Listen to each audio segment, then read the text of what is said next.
So, Wayne, we got this cleared up a little bit, but we have Michael Conforto here, the season one finale. Very grateful for, yes. Very grateful for. See, it's a big deal. You're the season one finale.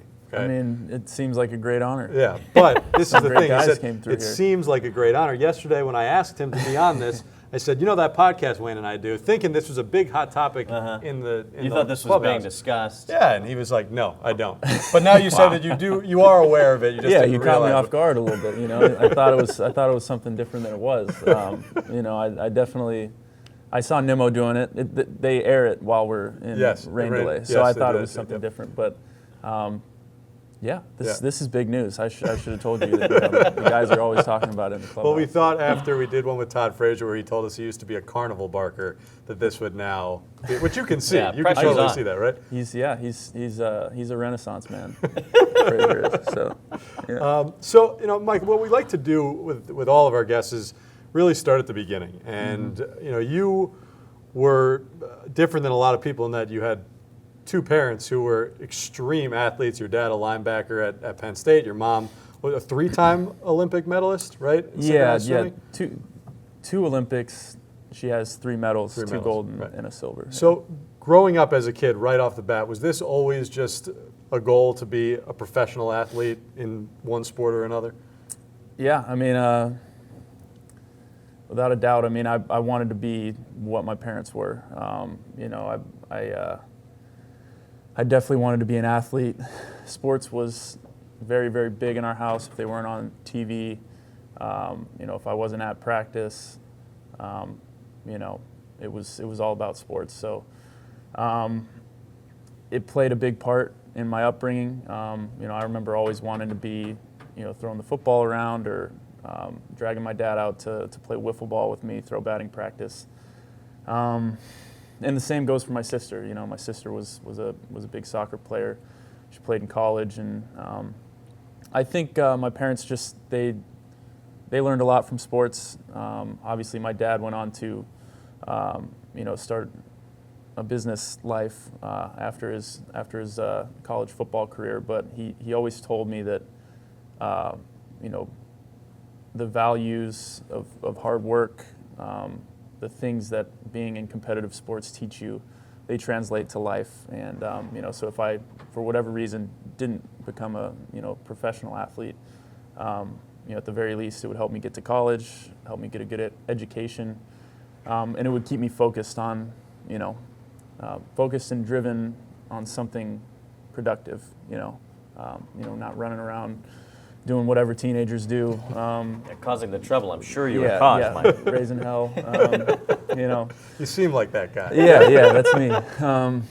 So that's kind of, it was definitely always sports for me. Did baseball choose you, or did you choose baseball over football? I think football was my first love. Obviously being my dad played, and he coached at the high school, the high school I went to for 15 years before I was there. I was the ball boy running around on the high school field with all the high school football guys, and always wanted to be one of them. Always wanted to be a quarterback at the high school. So that was kind of my first love. My dad would bring home football helmets from the high school and have me run around the house, around the outside of the house. He wanted me to get my neck strong, make sure I had a strong neck for football. He had me lifting weights at a pretty young age, all to kind of keep me focused on the right things. So I started with football. I love football. I wasn't, the prototypical 6'4" quarterback. I wasn't overly fast. I wasn't overly strong. And in baseball, I just kind of had a natural ability to hit the ball a long ways, and I could play a bunch of different positions. And so we kind of took a look at where the longevity of the career is, and obviously with football, how brutal it is, and baseball being, a sport that you can really play for a long time if you get the opportunity. I had options to play collegiately in both, and baseball was definitely the way to go. So, I think it kind of worked itself out. We kind of some decisions. I mean, I can't see myself being an NFL player right now.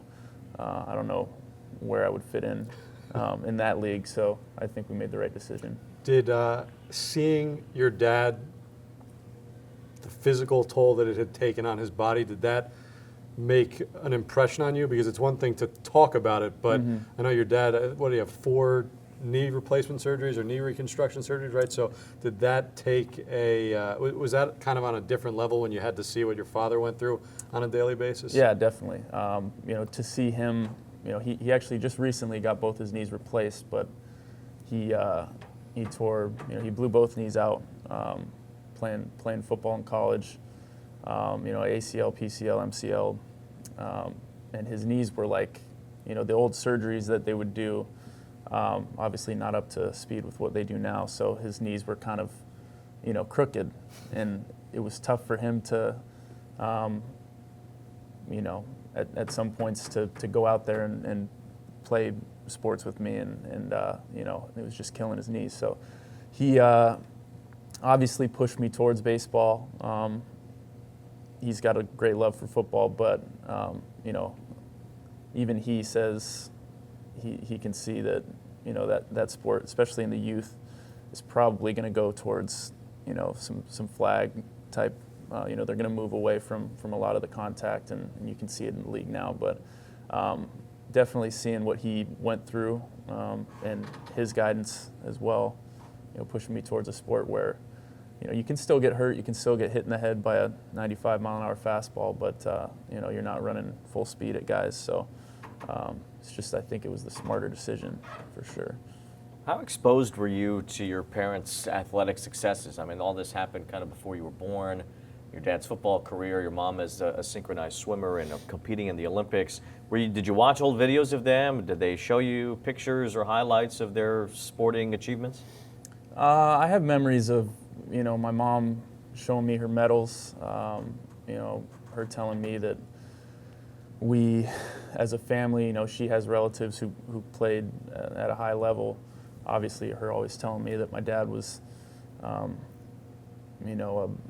a great football player, and my dad never really talked too much about it. It was more of a competitive nature. He kind of wanted to instill in me, kind of saying, I have memories of him, telling me him being my football coach and me being out on the field, and I was kind of getting pushed around by one of the tight ends. I think I was playing defensive end. And I was playing up in age group, and somebody was pushing me around a little bit. I was getting my butt kicked, and it wasn't fun. And he kind of pulling me to the side and saying, we don't let anybody push us around. That's not what we do. You better get out there and you better hit him right in the mouth. That old kind of football mentality, and I'll always remember that. He was my football coach all through my football career, and so it's kind of just that attitude he instilled in me, and both of them just telling me that you got to earn everything that you want. Nothing comes free. If you're not getting the playing time you want, or if you're not getting whatever it is in life, there's no substitute for hard work. You just gotta work for it. You gotta put the work in, and so I mean, I owe a lot of where I am today. I owe everything to them and just the attitude they instilled in me from a young age. So we've been talking a lot about football, but you are obviously an elite baseball player. So how did you get to that level? Where do you think that your skills kind of took off as a kid, and how did you, especially with your swing, everyone talks about how natural that swing is and how beautiful that swing is.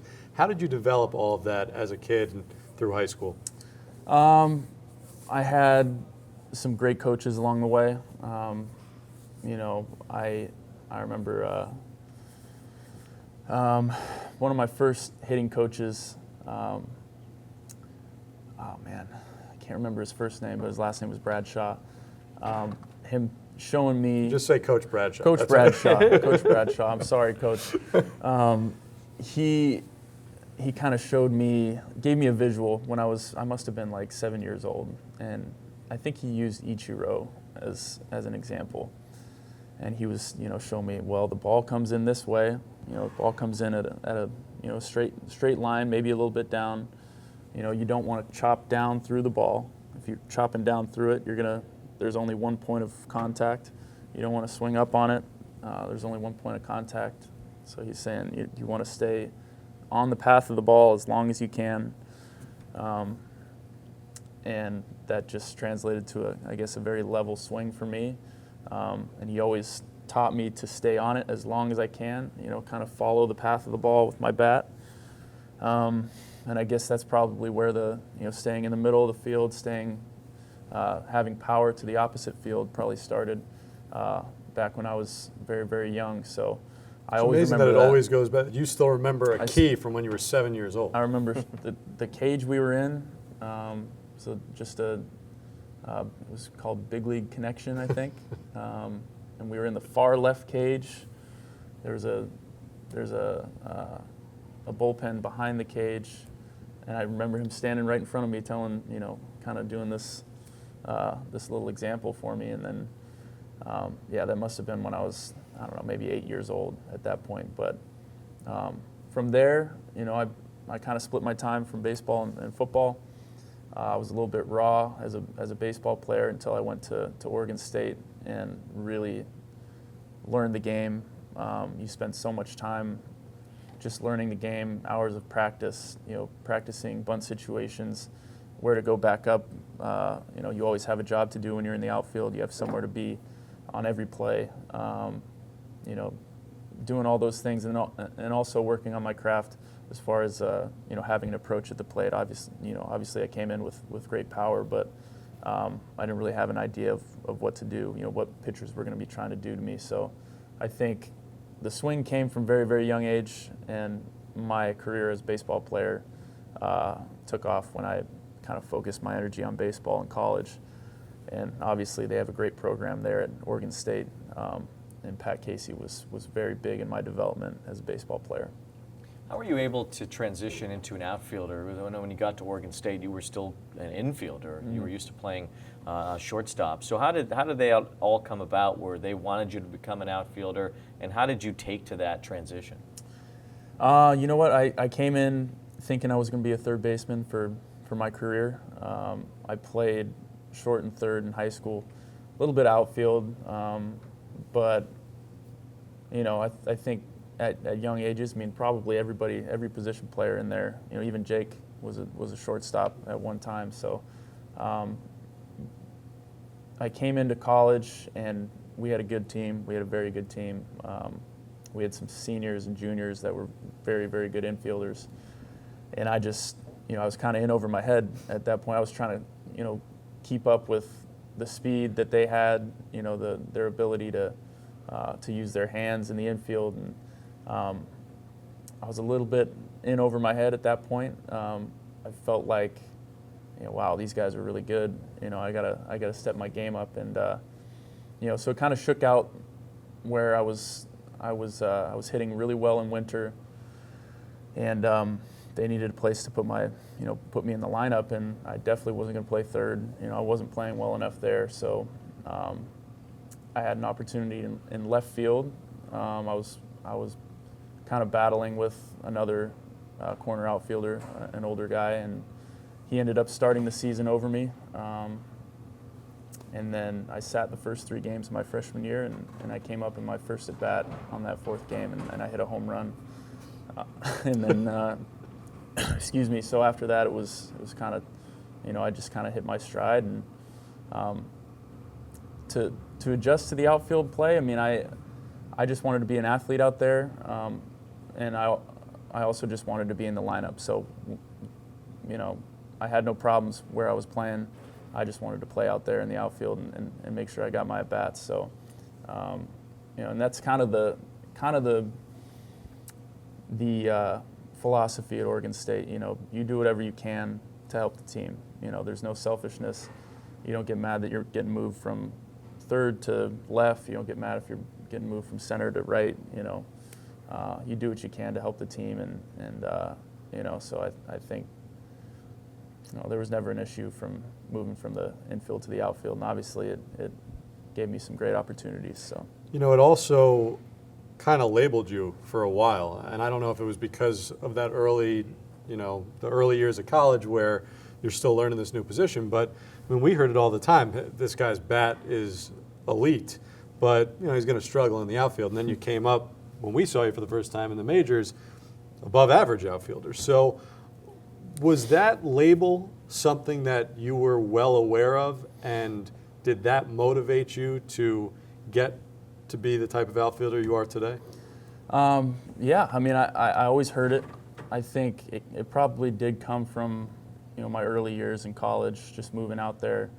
I can remember a couple balls that I came in on that went way over my head in those early years. And it was something that I had to work on, and that they really, they at Oregon State, the outfield coaches, Pat Casey, Pat Bailey, they really helped me with it, and it was something I just had to work on. So coming out of college, I knew I had that kind of tagged on me. I felt like it wasn't true, and it was, it's just motivation. It's those reports can be out there. I guess I've heard the same thing about Jeff and his play at second base, and it blows my mind because I've played with him, and I know he makes all the plays, and even some of the ones that he shouldn't. So wherever those come from, I mean, I think for him, for me, we hear that, as competitive players, it's just motivation. We just want to do what we can to prove ourselves and prove who we are as players. We have a sense of pride in all assets of the game, or all facets of the game. We take pride in the type of players that we are. So it was just motivation for me. When did the big leagues start to become a possibility or a reality for you?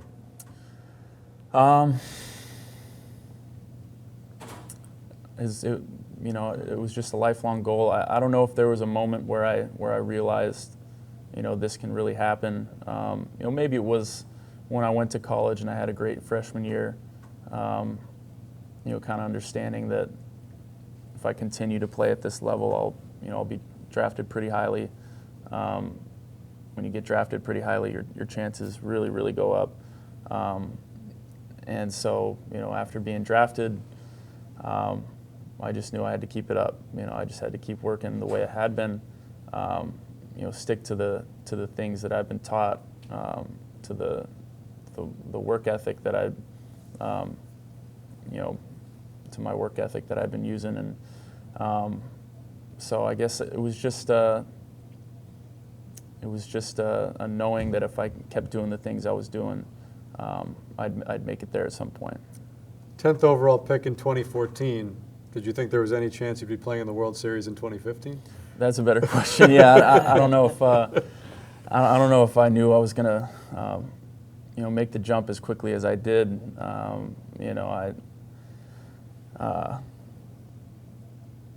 It was amazing for me to get that opportunity to get picked 10th overall. I didn't know if it was going to be that high. I knew it would be somewhere in the first round, but when I got picked by the Mets and knew I was coming to New York, that was just one of the greatest moments of my life, and I got to share it with my teammates and my family, so that was amazing. But I think at the beginning of 2015, at that time the minor league coordinator was Dick Scott, who ended up being the bench coach in 16, 17, I think. Yep. And he came and saw me in St. Lucie. I was playing with Rosario, McNeil, Dom Smith, and he told me, don't worry about making the big leagues this year. You're gonna have a normal development. We're gonna get you up there when you're ready, but just put that out of your mind, And so I kind of did. I figured, I just got to put my work in. I got to work on my skills, and I'll get there when I get there. But I think a week after that, I got called up to Double-A. Started playing very well in Double-A, and the Mets were making a push. We were right in the race. they were making moves. They made a couple trades, and then obviously Michael Conforto was on the DL, and there was some buzz around it, but I still didn't believe it. And then when I was told in Trenton, we were in Trenton, I was being told by fans. Fans were saying, "Oh, they're bringing you up tomorrow. They're bringing you up." The they reverse need you. Wilmer Flores treatment. Yeah, Right, exactly. I'm saying, well, yeah, we'll see. Thank you so much. And we were at the YMCA in the weight room, and Pedro Lopez called me over and he said, "You're going up." And I said, "I'm going to Vegas." He said, "No, you're going. We're going to put you in a car. You're going to drive 45 minutes to Citi Field." And I was like, wow. My heart just started beating like crazy.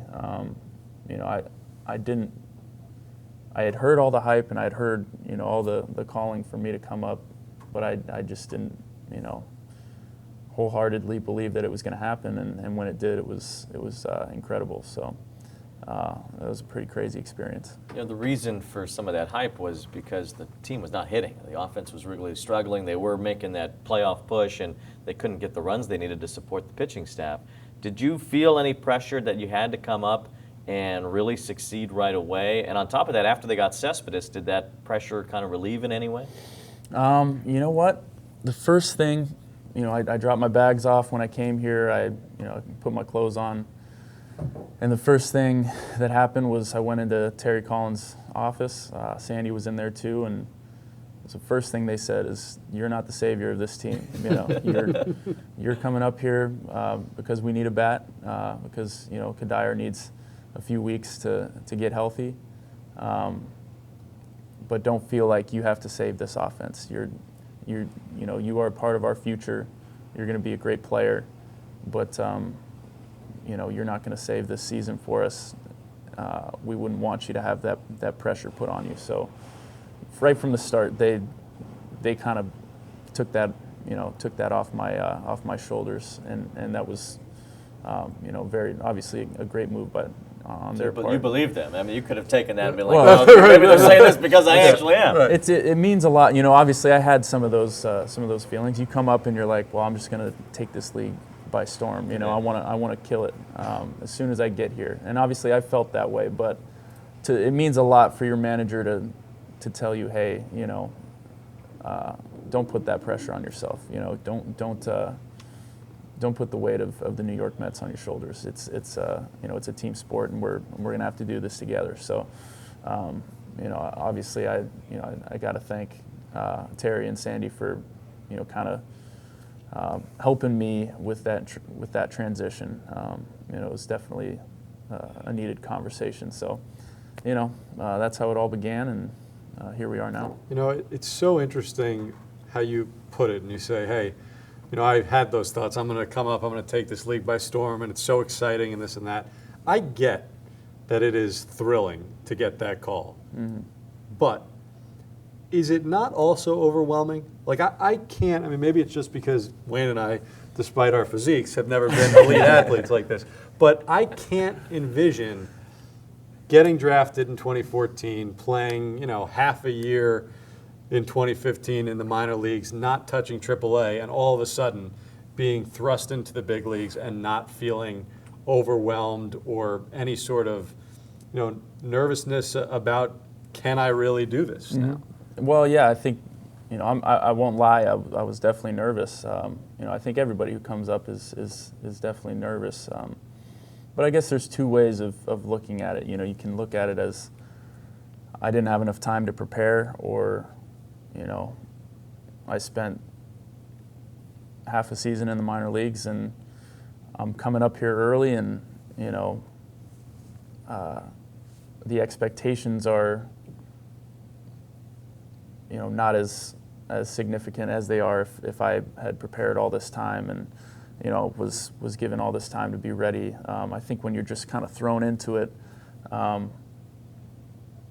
for me, it felt like some of that expectation wasn't really there. I was 22 years old. I obviously had only spent a couple months in the minor leagues, so some of that pressure wasn't there.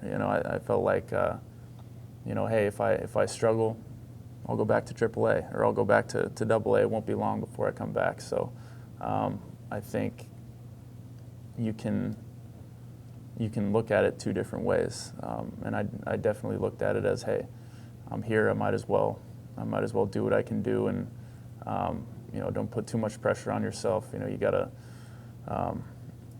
got a great team around you. Obviously, we had a great pitching staff and some great veteran guys who were there to kind of help me along the way. So I was definitely nervous, but I think the excitement overcame those nerves for sure. Now, the struggles of 2016, did that take you by surprise, especially after how you started that season? A little bit.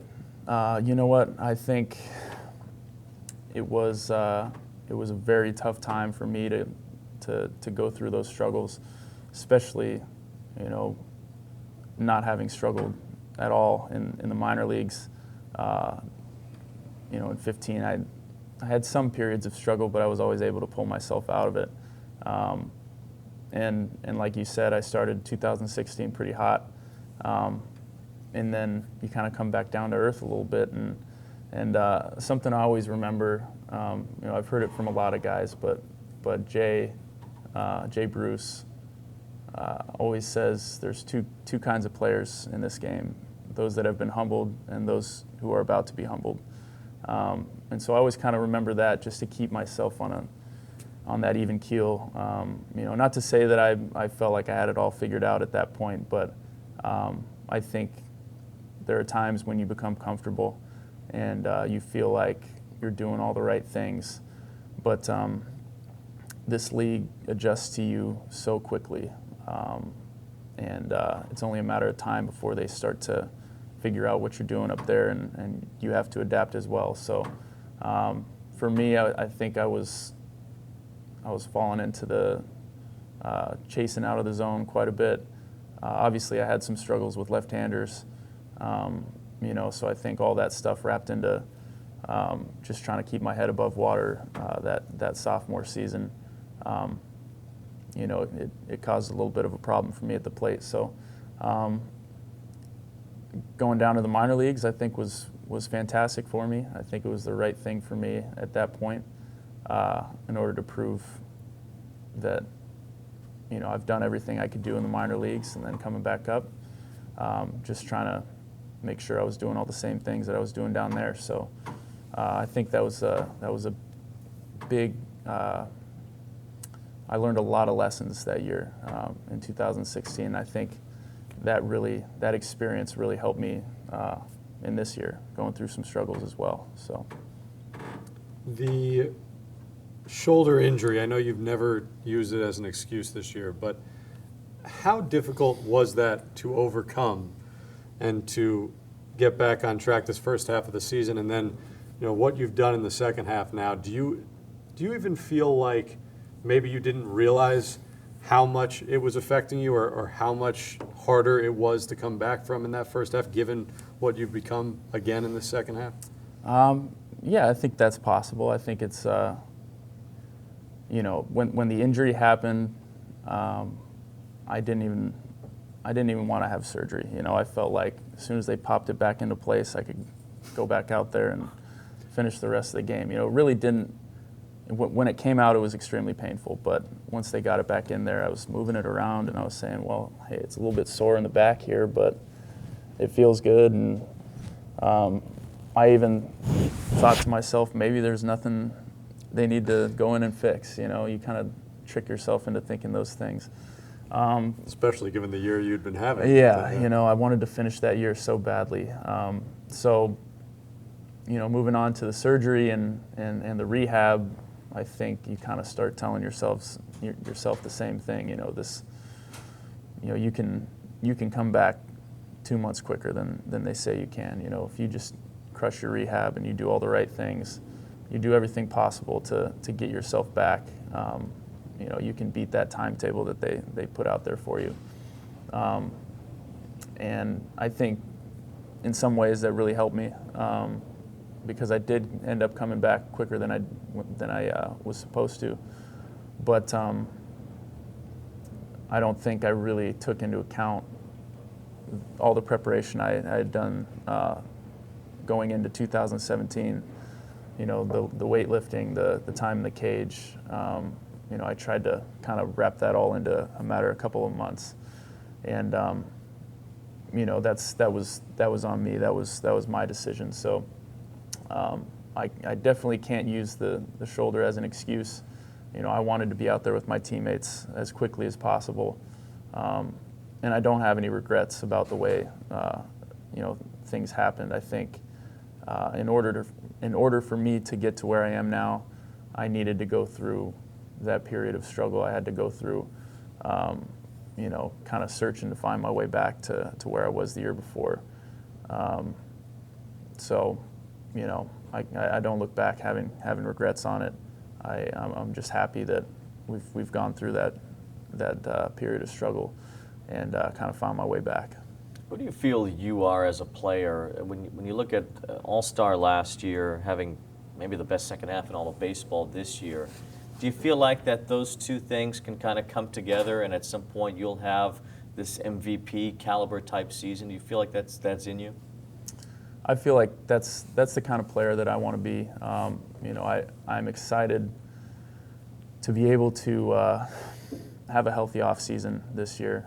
You know, we got 3 games left, but in this season. But I'm excited to get home, and I'm extremely motivated to get back to work on the things that I feel like I can do better. You know, I think this year I was so focused on getting things together at the plate. I think I could have been a better base runner this year. I could have been a better outfielder.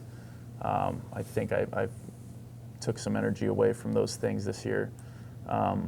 You know, so I think while I believe I'm that kind of player, you know, someone who belongs in the conversation of, you know, I want to win a batting title, I want to be MVP, I want to do all those things. But I feel like there's a lot of work still to be done. And, you know, at the same time, you know, I want all those things, but I want to win games even more. You know, I want to go back to the World Series even more than that.